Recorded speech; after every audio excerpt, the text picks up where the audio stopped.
जी, प्रतिरोध को दबाना ठीक बात नहीं है। यही एक महत्वपूर्ण बात यहाँ पर हिंदुस्तान में भी इस बात को समझना होगा। और दो तरह की राजनीति हिंदुस्तान में चल रही है। एक राजनीति जिसमें बैसाखियों के सहारे प्रधानमंत्री के पद पर हैं नरेंद्र मोदी, लेकिन अभिमान ऐसा कि 2029 में भी हम ही आएंगे और चेंचे विपक्ष न करे। दूसरी राजनीति राहुल गांधी की चल रही है, चाहे वो वायनाड हो या उससे पहले की दुर्घटनाओं में राहुल गांधी का पहुंचना हो, या लोगों के बीच ऐसे लोग जिनको ज़रूरत है। ये खबर भी आ रही है कि कल संसद भवन में संयुक्त किसान मोर्चा का एक प्रतिनिधिमंडल राहुल गांधी से मुलाकात करने आ रहा है। SKM संयुक्त किसान मोर्चा, आप याद कीजिए, इनके कॉल पर 13 महीने तक उन 3 काले कानूनों के खिलाफ आंदोलन चला था और फिर वो कल राहुल गांधी से मुलाकात कर रहा है। आज राहुल गांधी से कूलियों का एक दल मुलाकात करके आया है। आखिर क्या कारण है? क्या सिर्फ नेता प्रतिपक्ष हो जाने मात्र से उनके पास लोग जो हैं वो आने लगे, या इसके पीछे कुछ और कहानी है? जरा सुनील शुक्ला जी, आपसे समझना चाहता हूं।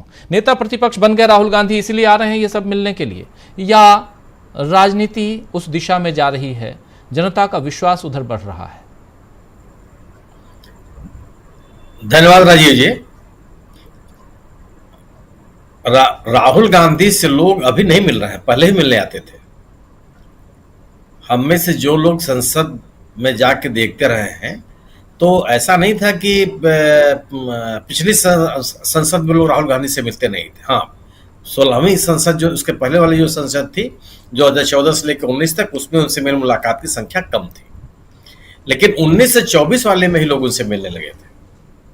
और राहुल गांधी ने यह सिलसिला अपने स्तर पर भी शुरू किया था, जो अपनी विश्वसनीयता उन्होंने कायम की थी, लोगों से संवाद बढ़ाया था। राहुल गांधी कभी अगंभीर नेता नहीं माने जाते रहे। अगंभीर नेता वो माने जाते रहे हैं भाजपा समर्थकों के बीच में, सामान्य नागरिक के बीच में कभी उनकी अगंभीरता नहीं रही। जो भी वर्ग आंदोलित रहा, जो भी वर्ग अपनी समस्याओं को लेकर आता रहा, जो भी वर्ग अपनी बात कहना चाहता था, उसका संवाद राहुल गांधी से रहा है। निश्चित रूप से 2024 के इस साल के चुनाव के बाद राजनीति बहुत बदली है, और जो परिणाम आए हैं उसमें लोगों के विश्वास के केंद्र के रूप में राहुल गांधी की पहचान हुई है।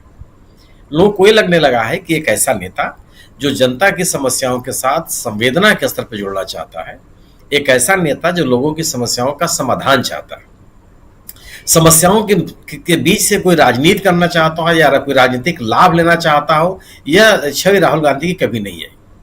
चाहे वो गुजरात का मोरवी घटना हो या चाहे मणिपुर की घटना हो। मेरा अपना मानना है कि लोगों के साथ राहुल गांधी ने संवाद कायम करके एक शांति की अपील की, लोगों के साथ समस्याओं के समाधान की पहल की, और लोगों के साथ उनके समस्याओं में अपने को जोड़ने का प्रयास किया। यह एक बड़ा कारण था। किसानों के साथ, किसान जब आंदोलनरत थे उस समय भी किसानों के साथ राहुल गांधी की मुलाकात है। प्रियंका गांधी उन महिला पहलवानों से मिलने गई थी जो जंतर मंतर पर धरना दे रहे थे। इस देश की कोई ऐसी बड़ी घटना नहीं रही है जिस घटना के पीड़ितों से राहुल गांधी ने मुलाकात न की हो, उनके साथ बात न की हो और उनको राहत पहुंचाने की न कोशिश की हो। आप राहुल गांधी की संवेदना का मूल्यांकन केवल इस बात से कर सकते हैं कि सोशल मीडिया पर उन्होंने रामेश्वर को रोते हुए देखा था। रामेश्वर उनके घर नहीं गए थे, कोई उनको लेके भी नहीं गया था। रामेश्वर को जानते भी नहीं थे, कहीं सोशल मीडिया पर किसी ने उनको दिखाया, उन्होंने कहीं देखा और उस व्यक्ति से खोज करके उन्होंने मिलने की कोशिश की और मुलाकात की। और वह मुलाकात भी ऐसी नहीं थी कि मिल करके फोटो खिंचवा के बात खत्म हो गई। उन्होंने पांव धो करके अपने फोटो खिंचवा के बात पूरी खत्म नहीं कर ली, खाना खिला करके अपनी जिम्मेदारी की तशरीह नहीं मान ली। माने उन्होंने लोगों के साथ उनके समस्याओं को खोजने का प्रयास किया और उसके समाधान का प्रयास किया। ये जो चित्र आप दिखा रहे हैं रामचरित का, ये सामान्य चित्र है क्या? आप मुझे आज के सत्तारूढ़ दल के नेताओं की किसी की तस्वीर आप दिखा दीजिए। ये और ऐसे व्यक्ति के साथ वही जुड़ सकता है जो उनकी समस्याओं का समाधान चाहता है, उनकी दुश्वारियों को दूर करने की कोशिश में है। तो अब ये चाहे किसान हो, चाहे विद्यार्थी हो, अब आप याद कीजिए जिन महिलाओं से उनकी हरियाणा में मुलाकात हुई थी, हरियाणा में उन महिलाओं से तो राहुल गांधी ने केवल बातचीत किया, और बातचीत के दौरान उन्होंने कहा कि किसी एक महिला ने कहा कि मैं दिल्ली नहीं, जब मेरी आंख से मुझे दिखता नहीं है, और मैं दिल्ली नहीं जा पाती हूँ कि मेरे पास साधन उपलब्ध नहीं है। राहुल गांधी ने कोई आश्वासन नहीं दिया, हम आप भी नहीं जानते हैं, पब्लिक डोमेन में भी कोई ऐसे तथ्य नहीं सामने आए। उन महिलाओं ने जब फिर से 10 जनपद की यात्रा की और सोनिया गांधी जी से मुलाकात हुई, तो उनमें से उन्होंने कहा कि उनके समस्याओं के समाधान के लिए किस तरह से राहुल गांधी ने पहल की। और एक महिला अपने ऑपरेशन के बाद जो उनको काला चश्मा दिया जाता है वो लगा करके उस कार्यक्रम में आई थी। तो अगर आप किसी से निजी स्तर पर जुड़ते हैं और सामूहिक तौर पर जुड़ते हैं तो स्वाभाविक सी बात है कि लोगों के बीच में आपका विश्वास बढ़ेगा। विपक्ष के नेता के रूप में एक संवैधानिक दर्जा मिल गया राहुल गांधी को, और आज अगर वो कोई बात कहते हैं तो कोई भी, चाहे विभाग हो चाहे कोई हो, उसको टाल नहीं सकता, करे चाहे मत करे, लेकिन बात तो सुननी पड़ेगी। और इंडिया दल समूह में भी राहुल गांधी की विश्वसनीयता जबरदस्त बढ़ी है। इंडिया दल समूह के केंद्र में राहुल गांधी, इंडिया दल समूह से जुड़ने वाले लोगों के बीच में राहुल गांधी की विश्वसनीयता एक प्रमुख कारण है। उस विश्वसनीयता को राजनीतिक स्तर पे एक चुनावी परिणाम में तक पहुंचाने में उन दलों की निश्चित रूप से भूमिका है जिनके संगठन है। लेकिन एक राजनीतिक माहौल बनाना, लोगों को विपक्ष के प्रति आकर्षित करना, अपनी समस्याओं को लेकर के सरकार के प्रति लोगों के जो मन में नाराजगी है उसकी अभिव्यक्ति उसके बड़े माध्यम है राहुल गांधी। मेरा मानना यह है कि जो बदलती हुई राजनीति का यह बड़ा द्योतक है। अब कौन सा नेता कर रहा है? आप सोचिए कि अभी वायनाड में बड़े पैमाने में भूस्खलन हुआ, कौन गया वहां? वायनाड की सांसद तो राहुल गांधी है नहीं, पूर्व सांसद है वहां के, लेकिन उन्होंने उन इलाकों में जाकर के भी लोगों के साथ जुड़ने और उनके साथ संवाद कायम करने की कोशिश की, जहां बड़े बड़े नेता केवल हवाई सर्वेक्षण करते हैं, तमाम खतरों को मोल लेकर के उनके बीच में। तो अगर आप इस तरह से लोगों के बीच में जाते हैं तो यह अनायास नहीं होता। आम जनता बहुत ही संवेदनशील होती है, बहुत अत्यंत संवेदनशील होती है। उस किसी भी व्यक्ति, किसी भी नेता, उस किसी भी संगठन के साथ जुड़ने के लिए तैयार रहती है जो उनके साथ अपने आप को जोड़ करके रखता हो, उनके बीच उपस्थित होने के लिए का प्रयास करता, उसकी विजिबिलिटी हो और जनता को लगता हो कि हम अपनी बात उनसे कर लेंगे। एक दिन की यात्रा थी और राहुल गांधी कितना लंबा समय खर्च किया वहां। इन लोगों के बीच में बैठ करके जब आप अपनी बात करते हैं तो इनके दुख को कितना कम करते हैं आप उनसे पूछ सकते हैं जो इस दौर से गुजरे होते हैं। मणिपुर के शरणार्थी शिविरों में अपने घर से बेघर होने वाले लोगों के बीच में राहुल गांधी की उपस्थिति कितना मायने रखती है, आप उन महिलाओं से मिलकर उसका एहसास कर सकते हैं। इसकी कल्पना आप नहीं कर सकते, हालांकि उस इलाके में आप गए इसलिए आपको और एहसास होगा। बिल्कुल यही स्थिति। अब अगर आप इस सीमा तक जा रहे हैं और वह दिखावटी नहीं है जो लोग खुद महसूस कर रहे हैं, तो स्वाभाविक सी बात है कि राजनीतिक कीमत, राजनीतिक अहमियत और राजनीतिक महत्व ये बढ़ती चली जाएगी। राहुल गांधी ने लोगों से सीधे जुड़ने की जो कोशिश की है, ये उसका परिणाम है।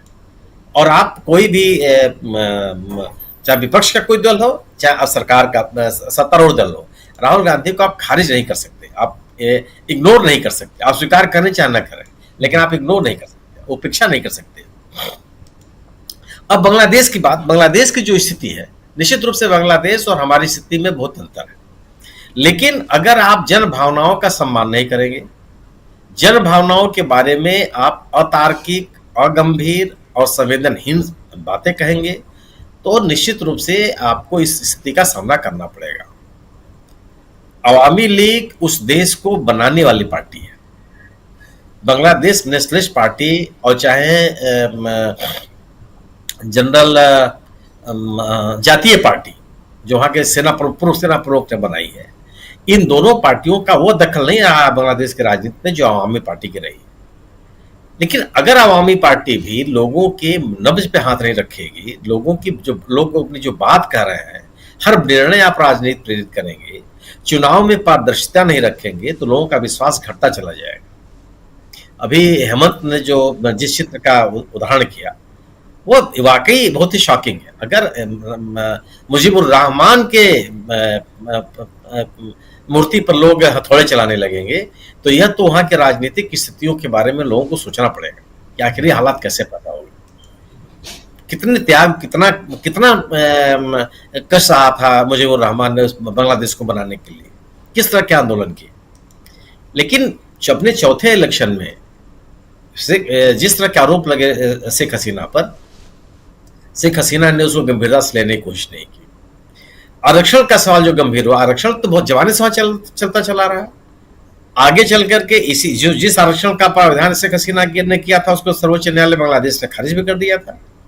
लेकिन अगर आप 30% आरक्षण मुक्ति वाहिनी के लोगों को ही पीढ़ी दर पीढ़ी देते रहेंगे और उस पर जिद करेंगे आप, तो निश्चित रूप से उसका प्रतिरोध होना है। आपको स्वीकार करना पड़ेगा कि किस आरक्षण को कब तक आप चला सकते हैं। अब अन्यथा अगर आप उसके तार्किकता पर ध्यान नहीं देंगे तो यह एक आपकी सत्ता के लिए चुनौती हो जाएगी। भारत के लिए घटना अति महत्वपूर्ण है। इस तरह की तीसरी घटना भारत का पड़ोसी देश देख रहा है, जिसमें एक राष्ट्र प्रमुख को भागना पड़ा। आप याद कीजिए श्रीलंका में क्या घटना घटी थी, और उसी तरह घटना आप याद कीजिए कि अफगानिस्तान में क्या घटना घटी थी। मालदीव के तो राष्ट्रपति जी लौट के चले आए, लेकिन उन दोनों लोग, अब श्रीलंका के भी राष्ट्रपति जी लौट के चले आए, लेकिन क्या हालात वहां बन गए। ऐसे ही लोग श्रीलंका कोलंबो के राष्ट्रपति आवास में लोग घुस गए थे, जो आज ढाका में दिखाई पड़ रहा है। आपको अपने जनता के साथ, उनकी भावनाओं के साथ जुड़ना ही पड़ेगा और उनका सम्मान करना पड़ेगा। हम ऑलरेडी LAC पे तनाव की स्थिति है। पाकिस्तान से हमारे संबंध बेहतर नहीं है। नेपाल में जो सत्ता परिवर्तन हुआ वो आपके अनुकूल नहीं है। श्रीलंका के साथ आपके तनाव की स्थिति है। बांग्लादेश के साथ निश्चित हमारे आपके संबंध बहुत अच्छे रहे और लगभग रोज की आवाज आई रही है वहां के लोगों की।